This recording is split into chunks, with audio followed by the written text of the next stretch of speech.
Good morning, all of you. Today we are going to do Chapter 2 Echoing Green, written by William Black. Written by William Black. Echoing green, though the word echo means a reflection of sound. But here, echo symbolizes the cycle of life because all this happens every morning and keeps repeating. Okay, so let's read out the beautiful and simple poem Echoing Green by William Black. So, in first stanza, the sun does arise and make happy the skies. The merry bell ring to welcome the spring.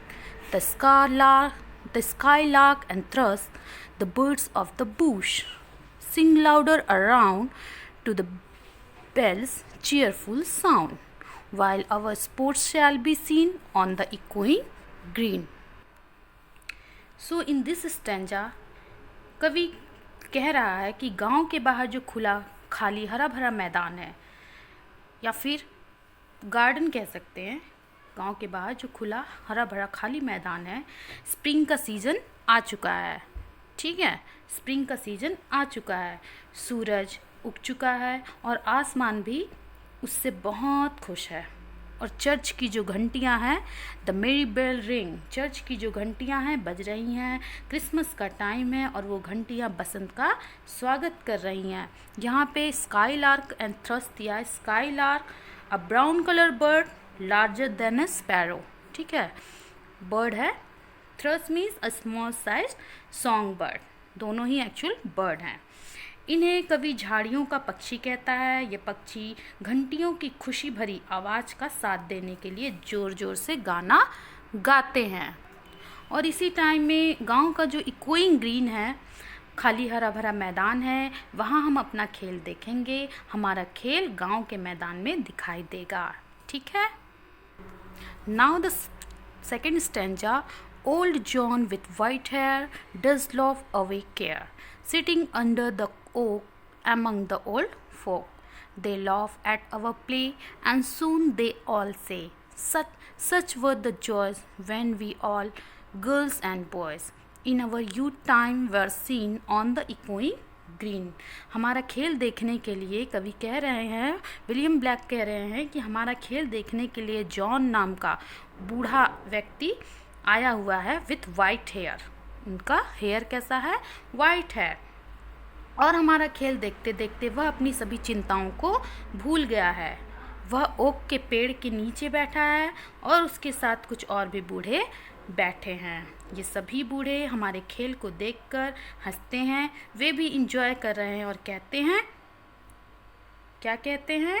वे कहते हैं कि जब हम भी जवान थे तो इन्हीं बॉयज़ और गर्ल्स की तरह इकोइंग ग्रीन का मज़ा लिया करते थे. इको मतलब साउंड, चिल्लाया करते थे. इको मीन्स गूंज, एंड ग्रीन मतलब यहाँ पे बचपन के इंजॉय को कहा गया. तो इकोइंग ग्रीन का बचपन में हम भी चिल्ला चिल्ला कर मज़ा लिया करते थे, खेला करते थे, हम भी शोर मचाया करते थे. Okay. Now in third stanza. Till the little ones weary, no more can be merry.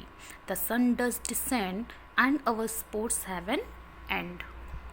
Round the laps of their mothers, many sisters and brothers, like birds in their nest, are ready for rest, and sports no more seen on the darkening green.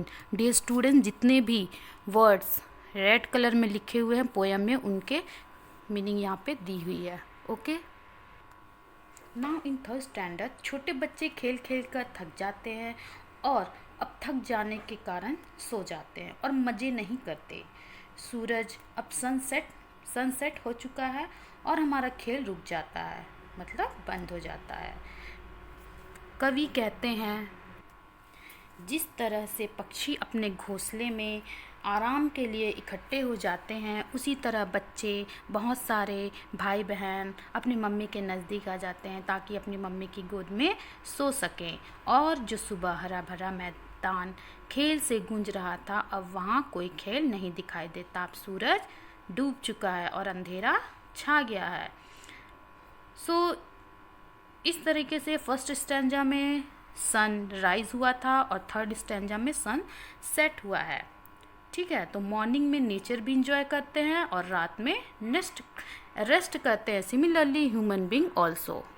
Actually ये poem contrast है मासूमियत और इंसानियत का, और Joy and sorrow का भी contrast है। वहाँ बच्चे खेल रहे हैं और बूढ़े लोग उसे देखकर अपने दिन को याद कर रहे हैं। Okay students, I hope you understood this poem.